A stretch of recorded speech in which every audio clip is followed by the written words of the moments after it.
Kalau sampling itu saya tetap jalanin di toko fisik. Tapi itu bukan sampling, itu namanya tester. Tapi kan orang datang ke toko memang untuk coba. Itu beda cerita. Tapi kalau untuk dunia e-commerce, tetap iklan sih budgetnya paling besar. Halo, saya Om Botak. Saya adalah seller mentor Shopee dan TikTok. Saya bantu seller yang jualan di marketplace untuk menaikkan omset mereka hingga 1M per bulan.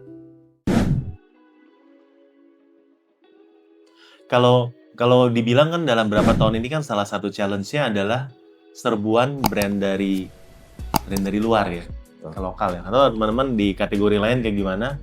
Tapi saya rasa semua kategori ini adalah suatu topik yang sama ya. Kalau buat di skincare, terutama untuk brand skincare lokal, lu seperti apa?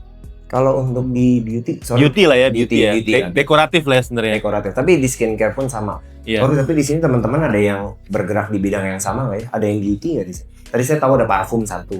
Itu dunianya agak mirip walaupun belum sebanyak itu. Iya. Sisanya brand. Sisanya Industri di apa ya? kategori apa? Fashion mungkin paling banyak ya? Teman-teman fashion? Ya, Beauty cuma saya berarti. Iya. Kalau beauty paling challenging itu 2026, jujur. Kalau ditanya. Sebenarnya di 2025 brand negara sebelah udah mulai banyak masuk, Korea, China. Tapi efeknya belum sesignifikan itu. Kenapa tahun ini lebih challenging? Tahun ini lebih challenging karena mereka juga udah masif, namanya udah terkenal. Saya nggak sebut merek, tapi banyak banget brand China yang secara branding mereka melokalkan brand mereka. Jadi kalau kita ke daerah, kita tanya, orang daerah akan bilang itu brand lokal, padahal itu brand dari China. Jadi mereka bikin sebuah brand yang cara marketingnya dibawa ke Indonesia sehingga seakan-akan benar-benar dilokalisasi secara branding. Padahal di sini cuma kantor marketingnya doang dan fulfillment lah paling. Padahal tuh brand dari luar. Brand dari luar. Jadi pemiliknya juga bukan orang Indonesia, pemiliknya orang luar. Kenapa saya tahu? Karena saya bergerak di industri itu dan itu banyak sekali.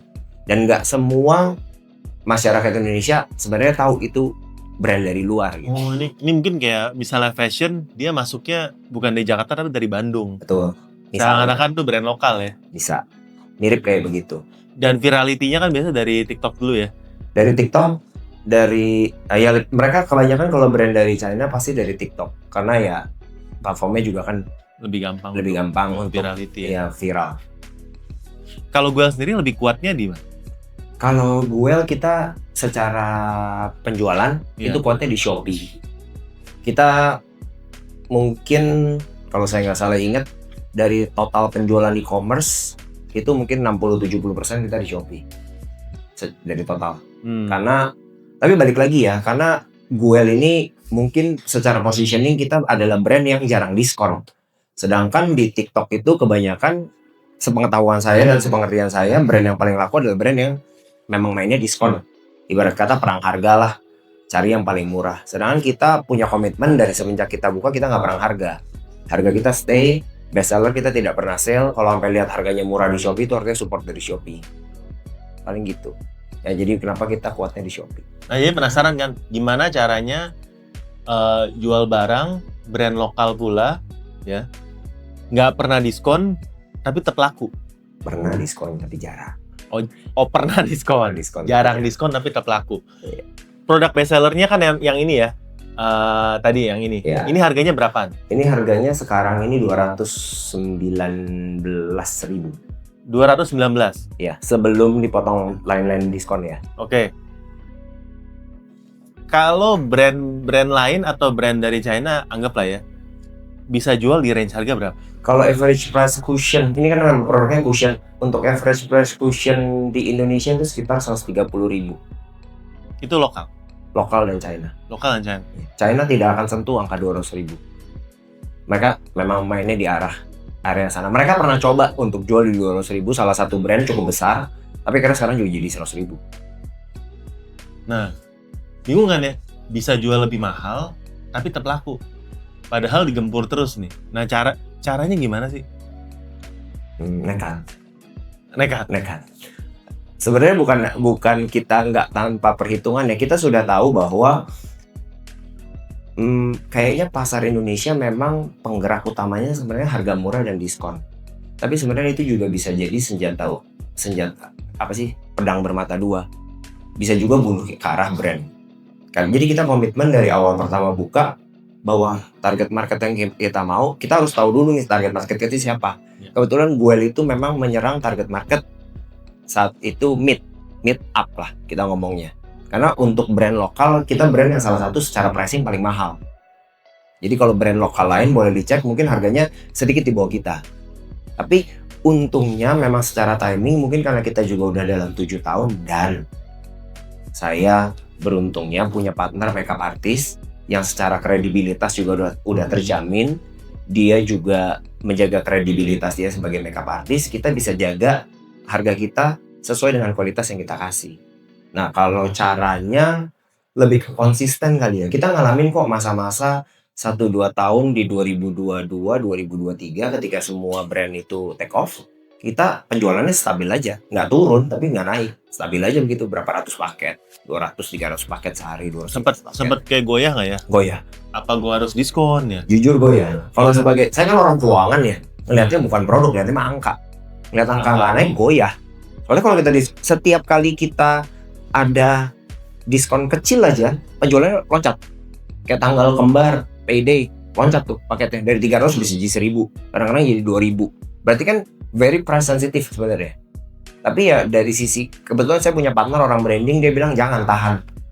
Karena sekali lu masuk ke jalur diskon, lu nggak akan bisa kembali. Orang nggak mau beli pas full price. Nggak mau beli lagi pas full price. Karena ini adalah produk yang istilahnya orang tuh selama lifetime belinya repeat order terus. Betul. Dan kita juga tahu kualitas yang kita kasih sebanding dengan harga. Kecuali kita tahu barang kita jelek ya, atau barang kita kualitasnya kurang, ya susah. Tapi kalau gini kita sadar dengan kualitas barang yang kita tawarkan, kita price secara normal, secara memang harusnya segitu. Berarti ini adalah salah satu highlight examples dari pentingnya branding di zaman e-commerce ini untuk bisa mendapatkan margin yang sehat supaya bisa survive. Setuju. Branding itu sangat penting menurut saya, menurut pengalaman saya. Jadi bukan cuma adu murah. Soalnya kalau adu murah, jujur ngomong ya, kita seller Indonesia dananya nggak sebanding dengan seller dari China. Kalau mau dibilang adu murah demi brand, demi virality, mereka sanggup bakar uang, jual hampir nggak untung, yang penting brand mereka terkenal. Ketika brand kompetitor kayak kita yang main di kolam yang sama udah mati, ya mereka baru mulai naikin harga. Itu mudah banget buat mereka dan sudah dijalankan di tahun lalu. Biasanya kalau dalam industri ini kan kena banyak black campaign kan? Iya. Kalau gue sendiri pernah kena black campaign nggak kalau dalam diserang dari kompetitor karena memang jualnya laku dan mahal gitu? Kalau dibilang kita nggak kena black campaign sih puji Tuhannya, jadi tapi kita lebih kena sempat ada buzzer. Buzzer. Tapi ini menurut pengalaman saya di beauty industry ya, pentingnya komunitas dan networking antar sesama founders. Makanya perkumpulan kayak gini saya cukup senang waktu diajakin sama tim. Soalnya bisa kenal sama sesama seller. Tapi kalau kita di beauty industry itu kita saling kenal sesama founder. Mungkin ada yang tahu brand BLP, ini gue promosi brand orang nih. BLP, Rose All Day, Lux Crème, something, itu produknya saingannya gue semua. Tapi foundernya kita makan satu meja ngobrol. Jadi kemarin benar semalam kita baru ketemu ngobrol makan bareng. Jadi secara produk kita berkompetisi, tapi secara founder kita berteman. Nah itu kunci utamanya menghindari black campaign. Kalau dari negara lain black campaign, saya nggak bisa ngomong. Tapi kalau misalnya kita punya networking dengan menjalin hubungan yang baik dengan brand lain, secara otomatis mereka akan segan kalau mau kirim black campaign.